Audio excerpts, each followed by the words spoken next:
the science of crypto? Well, I call it cryptology, the science of crypto. Right? Just like you have biology, right? The science of life, living things, right? Ology, science, studying, and cryptology.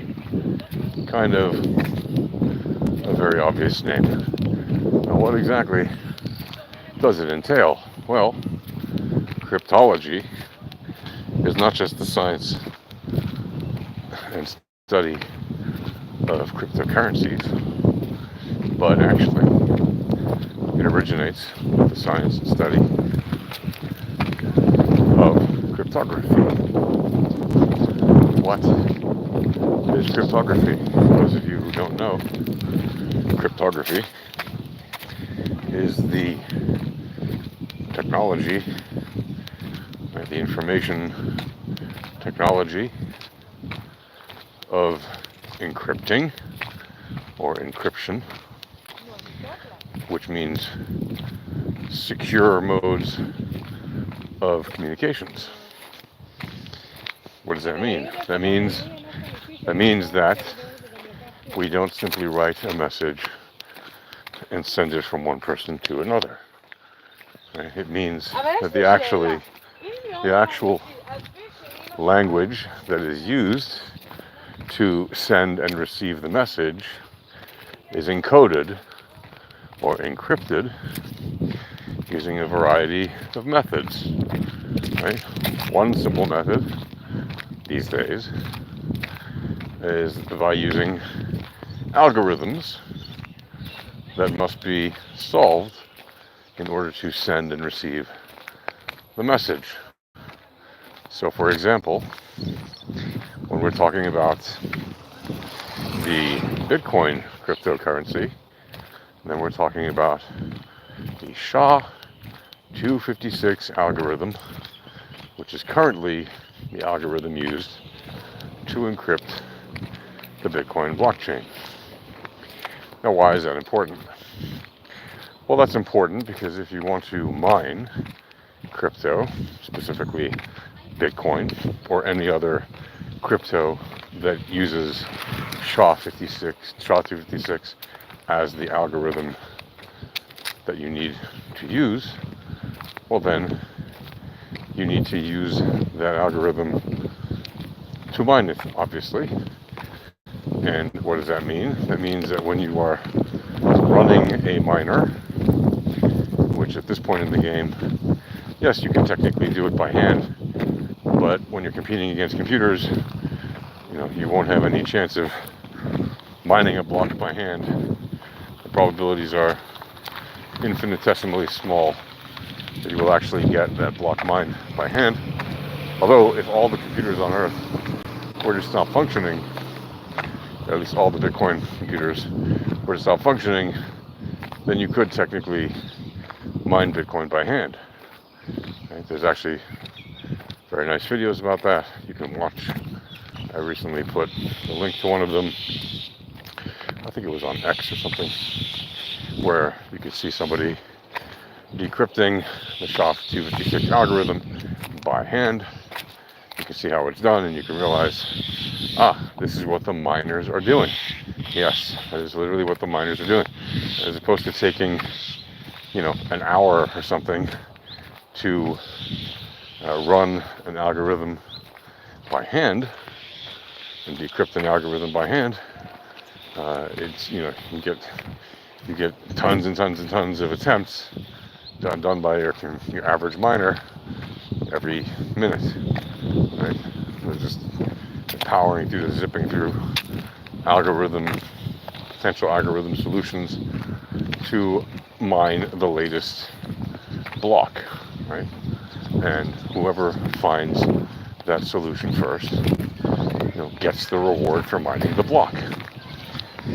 And the reason that Bitcoin miners cost as much as they do these days is because they use a lot of electric power and computer power in order to mine the coins. And the reason they use so much power is because those CPUs, those computers, are running tons and tons of possible solutions, shoving them through their pipes every second as much as they can in order to achieve being the first to mine, to correctly solve the puzzle of that 256, that SHA-256 algorithm, and thus earn that reward. It used to be you could do that on a laptop computer, a desktop computer, way back in the day. But then people started to develop application-specific integrated circuits, otherwise known as ASIC, or ASIC miners. An ASIC miner of mining Bitcoin.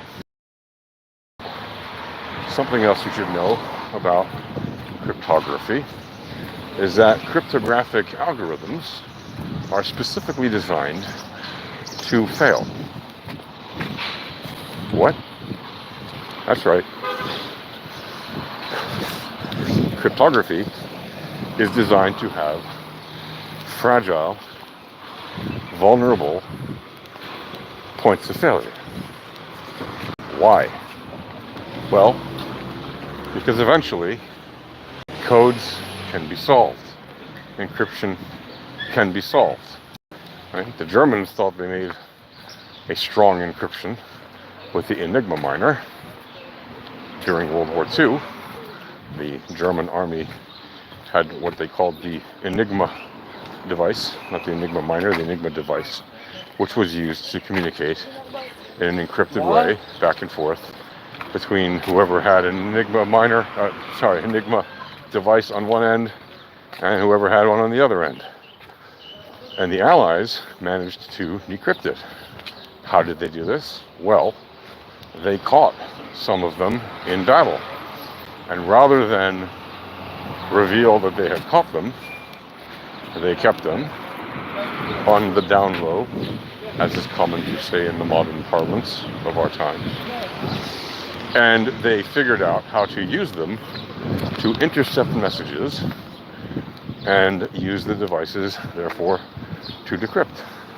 Right? They just used the device normally and it decrypted it, and eventually they figured out how to use the machine to encrypt and decrypt messages.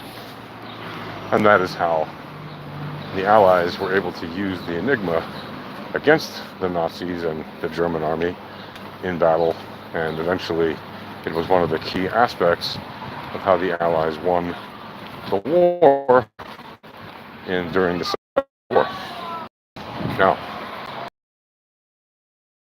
right, it means that even the Germans, who tried to make a hard encryption device, they knew that eventually there was a probability that it would fail due to capture, etc.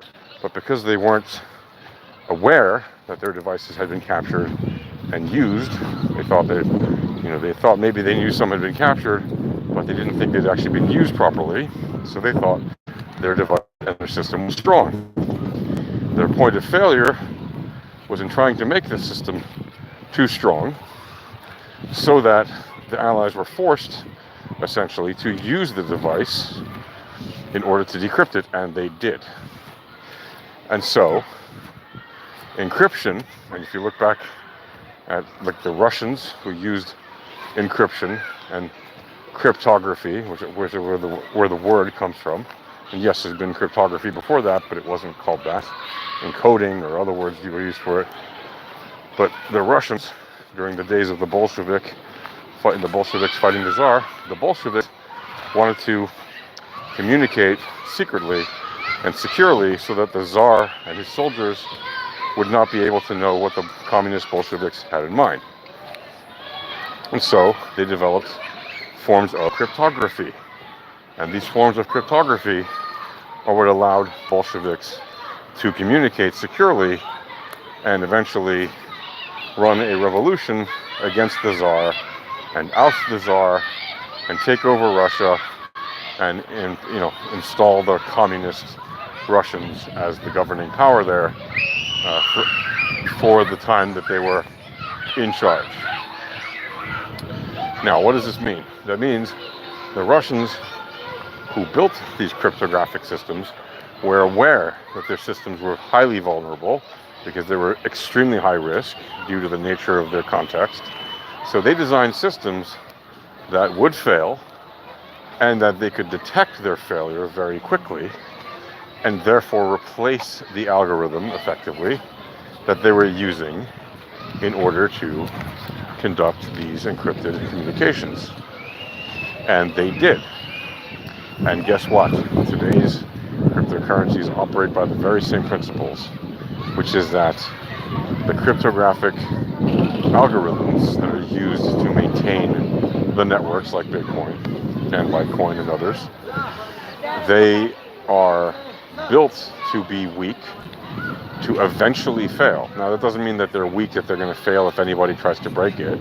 You need to be a very high-end cryptographer, and you need to understand how to break the code in the first place, and you have to have the necessary means to do so, which are increasingly difficult due to the nature of Bitcoin. However, that does not mean that it will not be broken. There is a very high probability that SHA-256 will eventually be broken. Let's say it could be broken by a quantum computer. Well, okay, when it can, guess what will happen? Another algorithm will be used, and those algorithms are already existing and not yet implemented, but when they are implemented, then it will be a whole new set of challenges for even a quantum computer to solve. And guess what? Once they make quantum computers fast enough to solve these algorithms like clockwork extremely quickly, guess what? The Bitcoin protocol allows for higher-end algorithms to be implemented, including those that will be more challenging even for quantum computers, okay? And by the time quantum computers are in such high demand and usage that they are frankly commonplace and used to maintain and or break into crypto networks, guess what? Bitcoin itself, the network, will have the ability through its top core developers, etc., to build its own or buy its own crypto quantum computing system that will make it so that it remains a high-end secure network. So cryptology is, again, the study and science of cryptography and cryptocurrency. And this is just one element, what I've been talking to you about things that people have to learn about and master on an academic level in order to achieve the results necessary to maintain high-end cryptocurrency and cryptography networks. And this is just part one of probably what will be a longer series where I talk with you and explain to you about cryptology so that you can learn cryptology. And the purpose of learning cryptology is not for you to necessarily build your own crypto network, but it's for you to have at least a basic understanding, just like you do if you just studied geology or biology or any of the other ologies, right? Any of the other sciences that you study in school or college or university, to give you a proper academic understanding and a proper foundation, okay, for understanding of the science that is behind cryptocurrency and even before that, cryptography. So with that said, happy cryptoing. Cheers.